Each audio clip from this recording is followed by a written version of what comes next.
And those are intended to not only better inform our research and analysis of alternatives and options, but also to gain a broader sense of buy-in from other stakeholders within the county organization.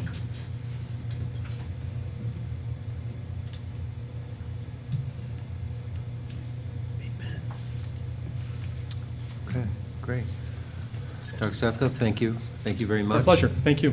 And we'll be taking up this the project later in the agenda. So thank you very much. Thanks, Dr.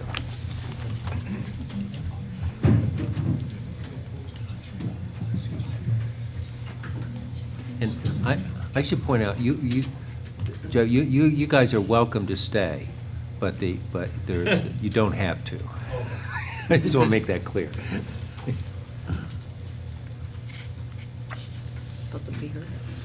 Oh, thank you. I thought I would skip to the minutes. Yeah, forgive me. This is our public to be heard section. Are there any legislators who would like anyone from their districts to be recognized? Mr. Lattimore. Mr. Chairman, I'll just stay here, but it was reported in the Post the other day that Foxconn is going to spend $10 billion in U.S. expansion. So with economic development being on that board and on Capusa board, I put up I wanted to read into the minutes a 5-page thing, but in a matter of time, I gave it to Amanda earlier. But it's just an update on Reshore America, Advantage Auburn, Manufacturing Smart Logistics, Enterprise Model, and Companion Rev Plan, Clean Energy Community Program, Employment and Capitalization Metrics. Okay. So at your leisure, you can read the minutes. Thanks. But it's 50,000 new jobs. Okay, minutes for approval. Wait, let me make sure there are no people. Is anyone from the public who wants to speak that hasn't spoken with their legislator in advance, but would still like to? Okay, sorry. It's okay. Minutes for approval, May 23rd, 2017. Second. Any discussion? All in favor? Aye. Thank you. Dr. Duran. Thank you, Mr. Chairman. I'll be relatively brief because I really appreciated the time a couple of weeks ago to address the body in relation to the college budget. But first, I want to introduce one of our college trustees, Stephanie Hutchinson, who also happens to be chair of the college's finance committee. We're in the conclusion of kind of ending obviously we ended our academic year last month with commencement and going through the summer process. But it also is the end of kind of our year when it comes to our trustees. The way that we set up our particular calendar, the new year, if you will, starts for us in July. And this year, our trustees have done a great deal of work with administration on reviewing sort of our structures. And one of the changes that was recently made was to go from essentially a 4-committee system structure to a 2-committee system structure. So that new process will be implemented in July. And the goal of it really was when we looked at the different committees within the structure of the trustees, there was a standalone personnel committee, a standalone finance and audit committee, and a standalone buildings and grounds committee. And when you benchmark that against the fiduciary responsibility of college trustees, they all interact with finance, they all interact with capital funds and regulations and so forth. So we really felt that it was a little more efficient for us to be able to combine those into sort of one finance and audit type structure. So that new system will be launched, if you will, in July. In addition, we wanted to redefine sort of our governance and planning committee to make sure that explicitly states that committee has oversight related to the other aspects of the institution in enrollment management, student affairs, and academic affairs, and aligning those back up to the SUNY guidelines for the roles of trustees when it comes to making sure that everything's in place. So I thought that was an important update for you all. In addition, our trustees recently passed, and we believe it's the first in the institution's history, the designation of trustee emeritus for John Karpinski. And it was something that the trustees felt very strongly about. Certainly I supported a great deal. And we were able to recognize John last week at an event and be able to kind of share that with he and Nancy and their family. I know that the county had celebrated him earlier this year, which was wonderful, but this was the trustees' way to be able to recognize, nearly 3 decades of service to the institution. So that was something that we're very proud to do and very honored for his service and commitment to Cayuga Community College. I've mentioned throughout the series of updates throughout the year, we continually are looking at developing, and identifying kind of facility improvement projects both on the Fulton and Auburn campus. One of the projects we're actually scheduled to try to get done later this summer, and that is to install a new front sign on Franklin Street on the Auburn campus.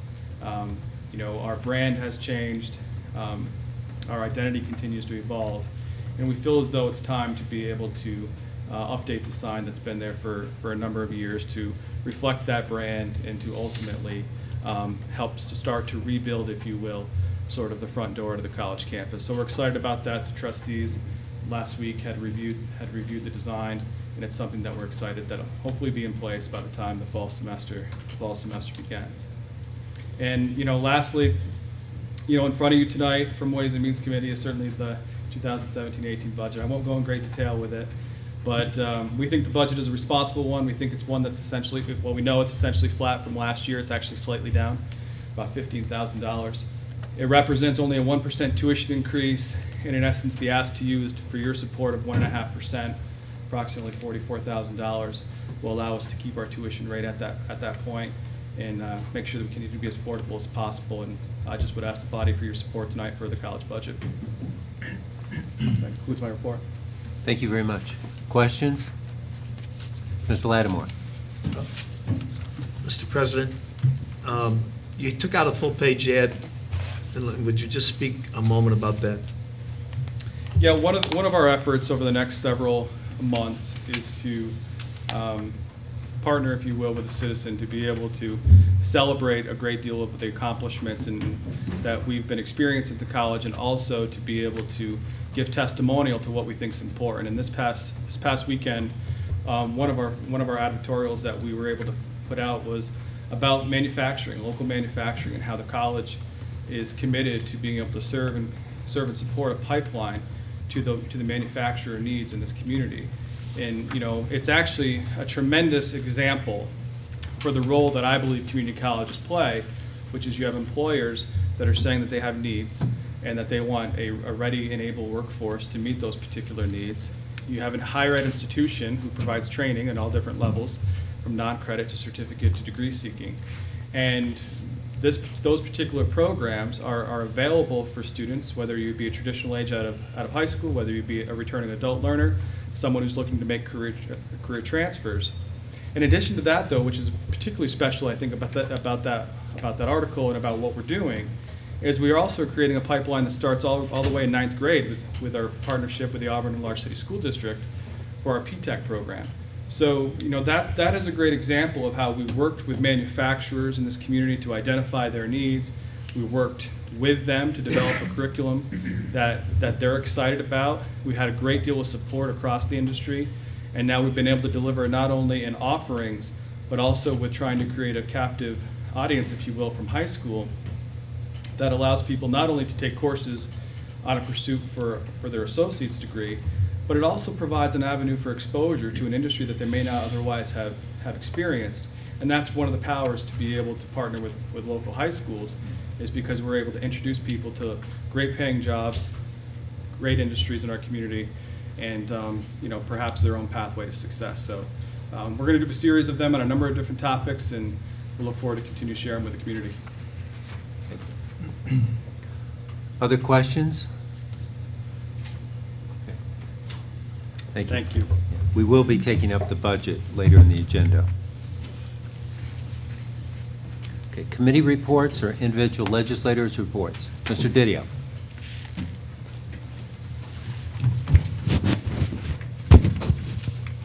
I sit on the Alcohol and Substance Abuse Subcommittee of the Community Service Board. And currently, we have 2 vacant chairs. We have a number of very educated, knowledgeable people that sit on the Alcohol and Substance Abuse Subcommittee, and it's imperative that we continue with each month. There are several different projects that come out, and with the critical addiction problems that we face, and of course across the state, across the country. So it is a committee that meets once a month, and the first Wednesday of each month. Currently, we meet down at the Courier Building on Wright Avenue, the Unity House. They were very supportive of us obtaining their conference room. So if anyone, and it's only an hour, and lunch is provided, so if you have some interest in it, you can come down and sit for the month of July, next week, in that particular meeting. And maybe you'll be surprised, and maybe you'll come on as a member. Any other questions, you can make contact with me. Thank you. So, Mike, if someone is interested, should they get in contact with you for Yeah, specifics? probably at this time it would be. They can make contact with Michael Green. Okay. He's the chair of the Community Service Board. Ray Bazzari, make contact with Ray. Okay, great. But we don't want to lose that person if there's interest, so we have several people, but you can make contact with me if it's right up here. You can call Sheila, and I'll get back to that person. And then Great. we'll lead him or she in the right direction. Okay, thank you very much. Thank you. So, any other reports from legislators or comment? I just wanted to make a comment. Legislator Didio and I serve on the steering committee for the watershed rules and regulations. This past week, we had 2 public meetings. One was held at BOCES on Monday. The second was at Moravia High School on Wednesday. I understand the Moravia was well-attended. I know BOCES was well-attended. I was there. And that was our public input session. So I'll be updating this body regularly, or Mr. Didio will be also, so that we can, understand what's going on moving forward with the watershed. Great, thank you. Ms. Lattimore? Just to continue on water quality, you and I attended the meeting in Aurora in regards to hydrilla. And it was interesting to see what, I'd like to see Owasco take an attitude of using some chemicals, some dredging, some mats, and have us be the test bed of all the Finger Lakes. And maybe I'll just, since Ms. Eisner brought that up, I'll take a moment, so I don't have to backtrack, because I'm going to mention that in my report. But since it's come up, I'll mention it. So there is a path forward there. As I reported, I think at our special meeting, it will not require us to front or put up any money, which is good. But the better thing, I think, and I think you'd agree, Tim, is that the Army Corps is doing a much more aggressive program than we could have afforded to do. They not only are treating the infestation, but they're treating and monitoring about another acre or so, on a half acre on each side, as well as up Paynes and Little Creek. So, and then with an active plan, and then they're doing substantial monitoring, initially twice a week, and then as the project unfolds, once a week, and doing this for the balance of the treatment program, which is going to be most of the summer into the fall. So it's a very impressive effort, and as I say, a much larger effort than any of us could have done. So it's great that they've stepped forward. Tim?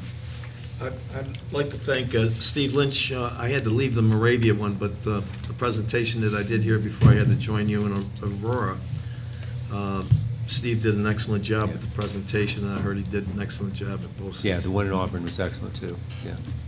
Thank you. Okay, any other, Ms. Whitman? Just to keep the water topic going, I just want to express my disapproval in our governor. Or sometimes it feels like New York City's governor. I vetoed the added funding for properties along the lake that have been affected by the flooding.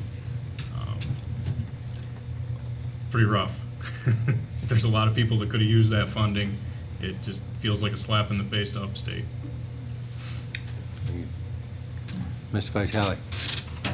Yeah, Mr. Chairman, I've reported a couple times on the Capital Working Group, and we actually met last month, and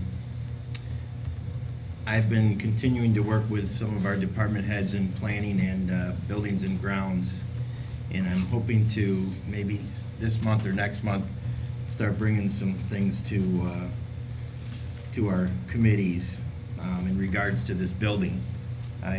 First of all, I'd like to thank the employees and everybody that's been patient having to deal with some of the issues we have in this building, but I mentioned it a couple of times, and last time I talked about this, I said we really need to make a decision before the end of this year, and I'm hoping that we can start bringing some information forward to the legislature so that we can make a decision and a plan for going forward before the end of this year, so legislators can start looking forward to starting seeing some of that information, hopefully shortly.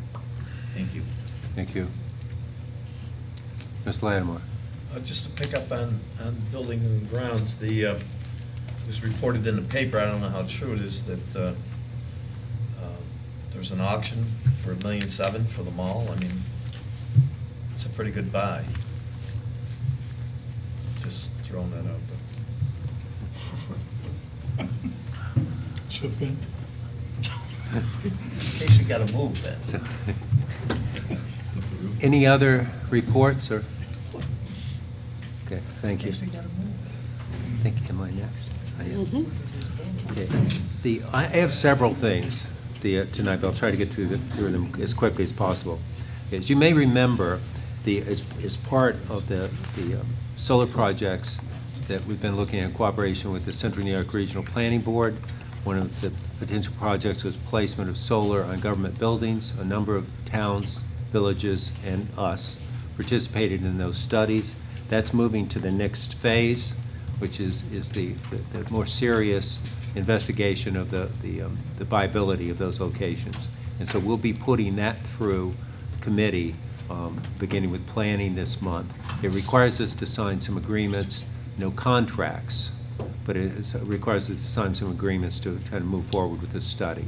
So that will be processing through. I've had 3 more shared services meetings this month.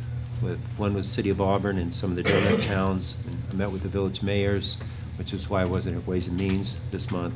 And then we had a community listening session today that was not, I think there were only 2 people there, but from that came at least one very interesting idea that we'll be pursuing.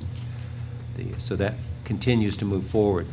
Even though there's been no decision made, I want to stress that, it becomes increasingly clear that we probably won't have a plan this year. We'll probably have the plan in 2018. It's still possible for this year, but just a kind of a forewarning, we'd be surprised if we're to the point where we're ready to really submit a plan by August 1st for your consideration. Ms. Lattimore. Mr. Chairman, I couldn't make the meeting today, but I did reach out to Seneca County in regards to maybe bundling our energy buys, our oil and electric. Talked to Mr. Shipley, you might want to touch base with him. And I had a small conversation with their manager, but I think that we should also look in sharing services with our fellow counties. Yeah, that's one of the things we'll be looking at. Yep, good. So if you can get to me later and let me know the nature of that conversation, who it was, and what's the expected follow-up, that'd be great. Thank you.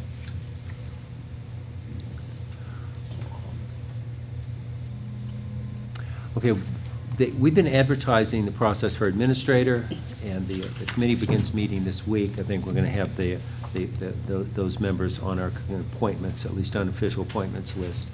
One of the questions, as everyone knows, that's arisen is the issue of the salary range. We initially did not advertise one. Mr. Russell has been advised particularly from people that do the online advertising, that a range will increase the number of viable applicants. So the question is, we need to make a decision on that. We can just leave it as it is, no range. He suggested a range of, I think, 90 to 125. So we need to make a decision. So we have a choice. We can discuss that tonight, make a decision. We can appoint a small group of people to talk about it and make a decision, but we don't have time to process it through committee or wait until next week, because it's got to go on the advertisements if we're going to do it. So in this case, no decision is a decision. So do you all want to talk about it tonight, or just? Well, I think we'd be foolish not to have a range. I think that's a huge part of the decision-making process, and I feel that range that was recommended by Mike Russell, 90 to 120 or 125,000, is appropriate. And I feel like we'll be looking at the abilities and the experiences of these individuals and make that assessment at a later time. So I think the range needs to go on. Okay. Mr. Baxter? I think the actual setting the range, I would question, could we put in there 90 plus? If it said 90 to 125, I'd want the 125 right from the get-go. So is that not a range if it says 90 plus also? Ms. Tennyson? I kind of agree with Terry, because our range seems to be considerably higher than the position that was just vacated. So, Well, the low end isn't, but yeah. well, the low end isn't, but the Right. low end is right near where that person was being paid, and then we're just, so. Okay. Well, let me ask you, Mr. Russell, would something like that 90 plus work? Certainly give it a try. The conversation I had with the recruiters said the one thing that jumped out at them was that it's clear that we require relocation. Okay, and if there's somebody who is thinking about a situation where they, maybe they're coming from Syracuse, but maybe they're not. Maybe they're coming from Buffalo, or maybe they're coming from downstate.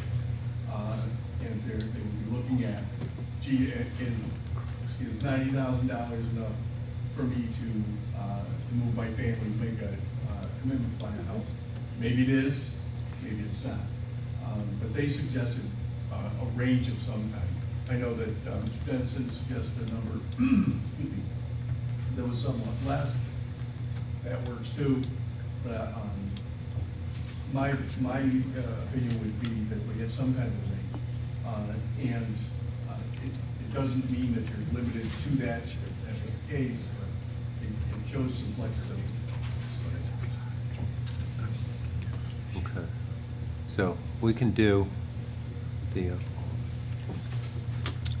if we want to discuss this in any, and it seems like maybe we do want to discuss it, so perhaps we'll wait later in the agenda. I wasn't sure if there'd be general consensus or not. There seems not to be, so we'll hold off and discuss it later. But good. One thing I want to mention, we heard from CGR tonight, and I wanted to thank the people on that committee who supported the process through.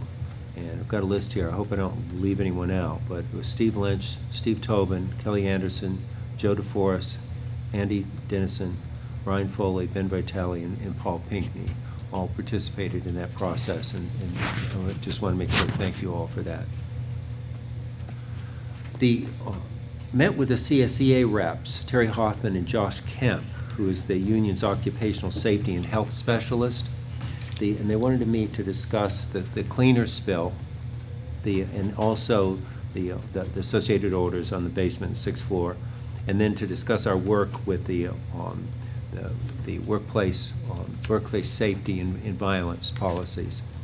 So I'm really pleased and happy to report that Mr. Kemp, who is the union's, as they say, occupational safety and health person, in relation to the spill, he actually said, and I quote him there, "You did everything right." So I think that's very much, I don't know if Gary's here, but You're right there in front, Mr. Chairman. Gary. So that's a real credit to you and your staff. I've been in a lot of union meetings, a lot of health and safety kinds of meetings. I don't remember anyone ever saying you did everything right. In fact, I asked them, I said, what? Actually, I think I did say, did I hear you right? So, kudos to you all.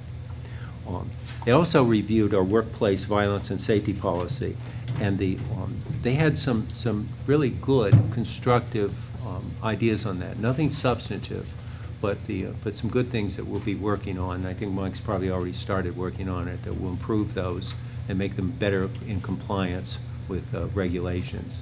So it was a very, very productive, very good meeting. So I think that's my report. Are there any questions? Okay, great. Regular monthly appointments and reappointments. Cayuga County Traffic Safety Board, Stephen Fedrizzi. Okay, Copper Ridge Road, Venice Center, term 5/1/17 to 12/31/17. It's a new appointment. Tony. Second. Okay.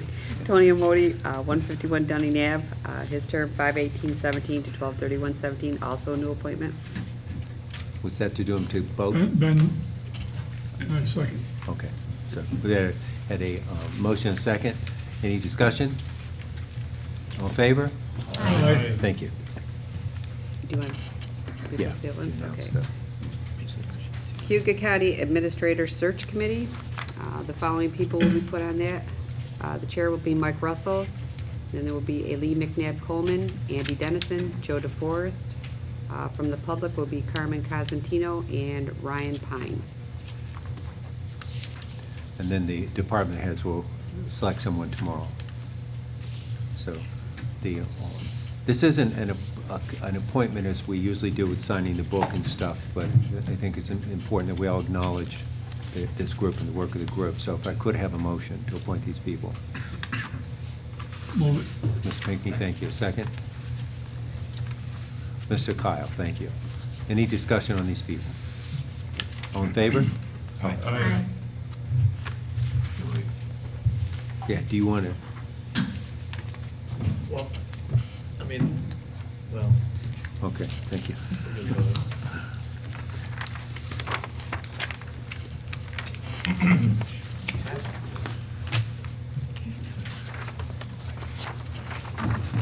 Communications and announcements? Mr. Chairman, I waive the reading of the communications and the announcements. Thank you. Second. Anyone want them read? Okay. Unless someone would like to have them read. So our regular monthly resolutions. Mr. McGann Coleman. Mr. Chairman, I'd like to offer up 1A, 1B of our regular monthly resolutions for consideration. Okay, They've been through committee. great. Does anyone object doing these together? Any discussion? All in favor? Aye. Thank you. Mr. Chairman, I'll take these one at a time. WM1 is approving the 2017-2018 budget for Cayuga Community College. That's been through committee and was passed. Mr. Bennett? Mr. Chairman, I'd like to go on record of abstaining during this. Thank you. Is there any discussion on the college budget? Okay, all in favor? Aye. Any opposed? Thank you. Mr. Chairman, WM2 is authorizing the chair of the legislature to execute a stipulation of settlement in the matter of the Anchor Resort Marina. This was passed at Ways and Means in anticipation of movement with the town board and the assessment review board. And Fred did a great explanation there. So